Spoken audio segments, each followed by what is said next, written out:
The title of the script is Taming Your Values Judgment. It's part of mental flexibility. So please, let's welcome Meg Adler, Taming Your Mental Value Judgment. One moment. Mental flexibility. Have you ever heard of mental flexibility? It's learning different things in a different way. It's how you do things differently now that you're older and it doesn't work the same. Learning doesn't work the same when your body's getting older, maybe getting more decrepit. Maybe it's having more trouble walking. You need to have a new idea about how different things happen. Did you have one of these? So take a minute. I'm going to give you a minute. Just 1 minute. There's 4 by 4. And the question at the bottom of the page here, is that for you? Is that good for you? I already looked. Okay. 4 by 4. How many squares? Oh, come on. Really fast. 17. 17? 29. Can you see more? 22. 36. 23. We have 29. 26. 36. 29. We're getting close. Oh, I see. Oh my God. Yeah. Any more? 36. So then it's 44. No, I think it's 30. I think it's 30. I had somebody show it to me and say, here, I found a formula for it. And he calculated the whole thing and he had formulas to figure it out. And he knew it was 30. So he was convinced and he convinced me. My husband knew. He said, okay, well, there's this one. So there's 6 here, there's 9 here, and then there's, But you can figure it out. It's a different way of thinking. It's not looking at things going 1, 2, 3. I had one artist sit next to me and say, they're 16. Why is it taking so long for them to figure out the rest of it? We all need to be thinking of different ways of learning. Our brains are not linear. We learned when we were going to school that when we saw an outline, there were lines going across the page. Do you know the brain thinks differently? The brain thinks in curves, in circles. Brains really like the letter A. Think of the letter A. Write a script A. It really likes the A because it's easy to see and it works differently. It works differently. All the different paths in our neurons and in our brain have to come up with different ways to learn different things. So when some of us, had to learn how to walk again, I have a girlfriend who has epilepsy. She says, I have to learn all over again every time I have a seizure. I have to figure out how to write, how to say things, how to speak. I have to learn a different way. So the definition of the first thing for mental flexibility is how we learn, ways of learning. Okay. Neuroplasticity, how many of you know that word? Okay, a couple of you do. This is a good thing. Neuroplasticity is the ability for your brain to learn new things and set new pathways to make new things happen for your brain. So it's the same thing as mental flexibility. So they're the same. Why do we care? Anybody know why we care? Thinking outside the box. Thinking outside of the box is a great answer. How many of us are getting older? No, me. We're all getting older, and we're all going to have to learn how to do new things, whether we like it or not. And we're going to have to learn new ways of doing it. Who needs it? All of us. Every single one of us. So this session is about taming value judgments. Who remembers Dr. Carl Rogers? Anybody remember Dr. Carl Rogers? Oh, he wrote amazing books, but they were in the 70s and maybe even in the 80s. He says, oh, I'm going to ask you this first. Anybody have any problems with any family members during Thanksgiving? Where you had some old people tell you that how to do things and how you're going to do it their way? No? I did. I had family members come to me and say, you're not doing it right. And we think you should be doing it differently. Okay. Carl Rogers said, the biggest single cause of misunderstandings among people is the tendency to overuse criticism and negative value judgment. Do we know anybody who's had problems in the last couple of weeks about negative value judgments? Do we have anybody? Know anybody? Yeah, I do. My son has problems all the time with his bosses. They think he should do amazing things. He's having problems every week.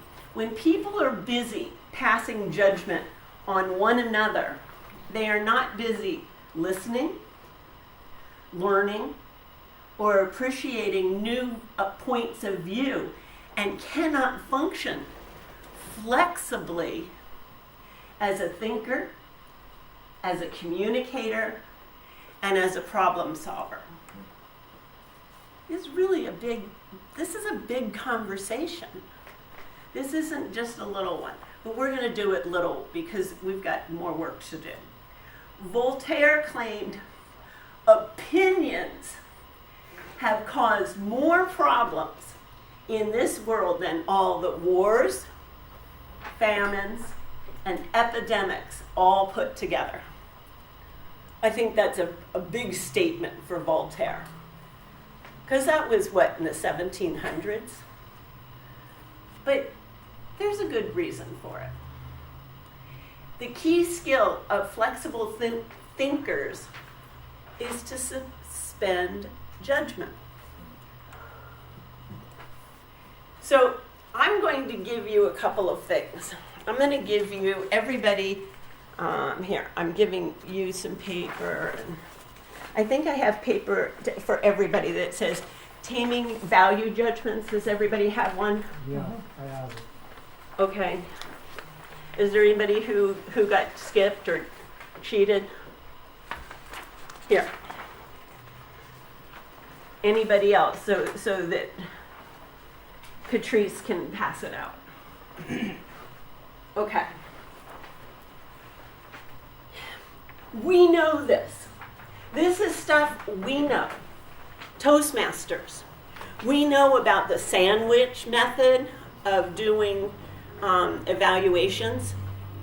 Say something nice. Say something that has more meaning, maybe has good ideas, and say something nice again. That's the sandwich method. So we're going to do sandwich in a little different way. This is called the pin. And the pin says, say something positive about the idea. It says, say something interesting about the idea. And if you have to, say something negative. But only if you have to. So try to stifle that. Okay? You want to do a trial of it? Yeah, is that okay? Yeah. Okay. Okay. Plan your response. Say something. The advantage if the pin forces you to think of possibilities rather than flaws. That won't hurt so much. You might get interested in the idea, and you might find some merit in it. I'm not sure. Some of us might. Okay, so this is the trial. Okay? The trial says, let's have every citizen in our country fingerprinted and have the fingerprints kept on file by the government. Who thinks that's a great idea? Raise your hand. Okay, we've got a couple. Let's talk about it. What would be a good part of it if we had everyone in the country get fingerprinted? We know who everybody is. We know who everybody is. Government services might be able to run more efficiently. Oh, government services might run more efficiently. It might aid in finding missing people. It might aid in finding people. Meredith? Any idea? Well, it could help with finding criminals. It might help finding criminals. Any other ideas? We can keep those riffraffs in order. Keep the riffraff in order. What do you think? Marty, what do you think? Well, I'd agree with all those. Okay, you agree with all of it. What's your idea? It keeps the riffraff in order. Donald. Yes, I agree with that. He agrees with everybody. Fund the criminals, yeah. I believe I already have everybody's fingerprint. Oh, do we have every person they in the have it, country you better believe with it. their fingerprints on file? They know already where you are and what you're speaking about. Ooh, and okay, why is everybody laughing? Is that true? Do they know everything that we're talking about? I don't think so. I don't think so. Anybody else have any other ideas? Okay. So we've said, what's the P? Positive. What's something positive about it? What's something interesting about it? Big data analytics, Data analytics. What does that mean? meaning that you can run your data based on gender, race, age, pretty much anything that you wanted. You had a profile of each fingerprint. Okay. All right. Any others? Any other comment? Yeah. It'd probably be a bit expensive. It might be expensive, but it's the government paying for it. Why would it be expensive? Well, first of all, we are the government. I know. But my interesting point is that it might be, well, not might be, it's absolutely a second opportunity for criminals to proceed with identity theft beyond what they're already able to do. Ooh, that's scary. Yeah, I think you might be right. Any other idea? Yes. Yeah, so maybe it's connected to what you just said, is that they could, the criminals can hack the database with the fingerprints. They could get all kinds of information about people might not be desirable to get. And they might be able to manipulate it to make it look like people did things who didn't do it, since it would be digitized. Okay, I got a question for you. How many of you have been fingerprinted by the federal government? Okay, a whole bunch of us have. I was fingerprinted by a casino, not the federal government. By the casino. Okay, we'll talk about that.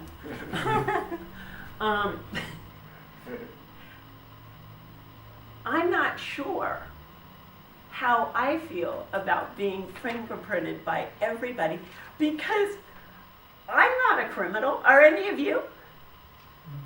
None of us. Well, Not yet. this Okay, is never mind. taboo. Okay, never mind. Okay, I'm gonna use my time, which is going to be, it's now at 15. Okay. Then I want you to take some time to propose some outrageous ideas to other people. Do it in front of good friends and say, what do you think about this? Can we talk about this? I need something interesting and I want to know something negative about it. So, thank you very much. Thank you, Nick.